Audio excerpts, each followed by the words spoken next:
Hi everyone, this is Brad from Board Game Geek. I'm here with Sandy Peterson of Peterson Games, the makers of Cthulhu Wars. Yes. We also know them from PAX. At PAX East, we talked to the Robot Entertainment guys about the board game that you guys are working on for Orcs Must Die. 2 board games, actually. Yes. Can you tell us a little bit about those? Sure. What we have is two sister board games. There is Orcs Must Die, The Order, and Orcs Must Die, The Unchained. And in one of them, you play the heroic order against the legions of orcs and monsters that are pouring through your fortress trying to destroy you. It's a tile-based, like a dungeon crawler, single player fighting against co-op.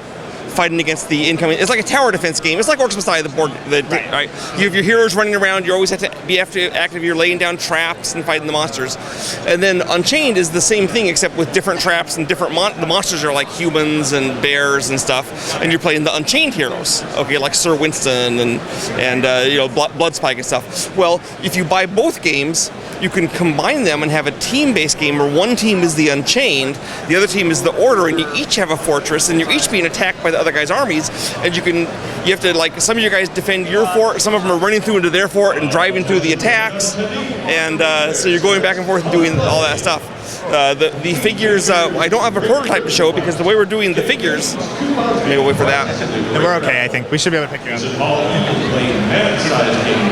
The figures are being done, we're doing them digitally in 3D model. We're using robots models, right? Oh, right. And then we send the 3D files to China, and then they make molds out of that for the plastic figures. Oh, okay, so you're not sculpting at all. You're just straight up using the models from the game. So they're gonna look like the ones in the game. So they have the kind of goofy style that is pretty adorable, really. You know, it's pretty great. Yeah. What have been the challenges of converting a video game to a board game? Well, one of the challenges was figuring out. I mean, there's things that work in a video game that do not work in a board game, obviously. For example, a video game does a lot of the combat complexities, like behind the scenes where you don't see it, and a board game can't have as complicated of a combat. So how do we get it to be interesting? One way we've had custom dice for all the different kinds of attacks. So like your weapon, instead of having a fixed number it does and these other bonus things and lasting effects, you'd roll like 2 attack dice plus a lightning die. Okay, and it's a different color die and it has different images on it. We've tried to we have to produce cards for randomizing for what are the new things coming on, like what's the new wave of orcs, and then you pull a card and it's like, oh my gosh, we have crossbow orcs and a troll or whatever it is. So, and then we had to figure out a way to level up the monsters over time because we can't swap out the figures because we can't make a million figures for the game. So we have to have a way of leveling up without having the figures look different. And so we've accomplished all this, but I go to Robot every Tuesday and we play with the robot team that's doing the game, and they're like, oh, we like this, we don't like this, and we work it out and get things going.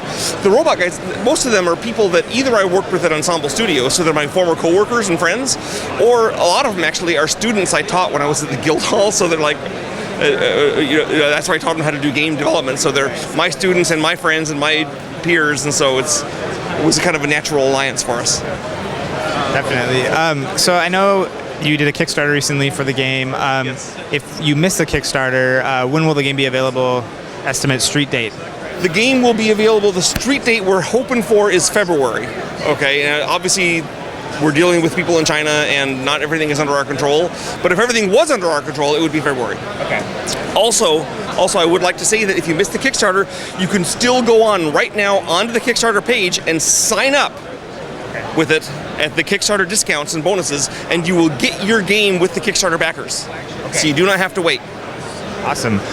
Just one question. I know you come from a video game background. What are the differences, being now kind of embarking on this board game business? What are kind of the differences you've noticed? Well, one of the big differences is that it takes a way longer to do a video game with a much bigger team. The board games, I can do it with a much smaller team.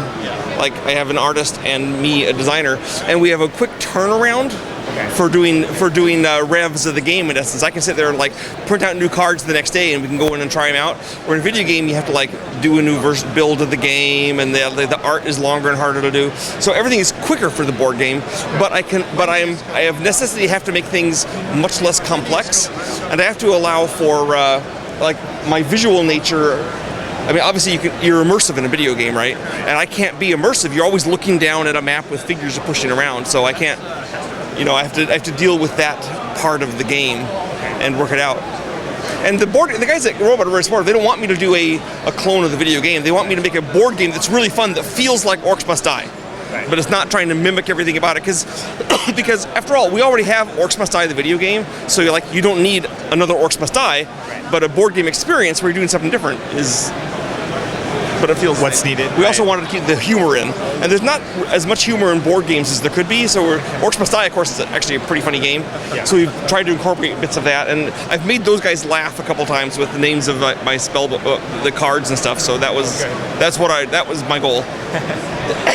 That's really funny. That's very cool. We really look forward to it. And it seems like a nice partnership between coming from video games and having a few board games under your belt and now doing this game, it sounds. So we'll look forward to that next year. Okay, cool. Thank you so much. You bet. Thank you.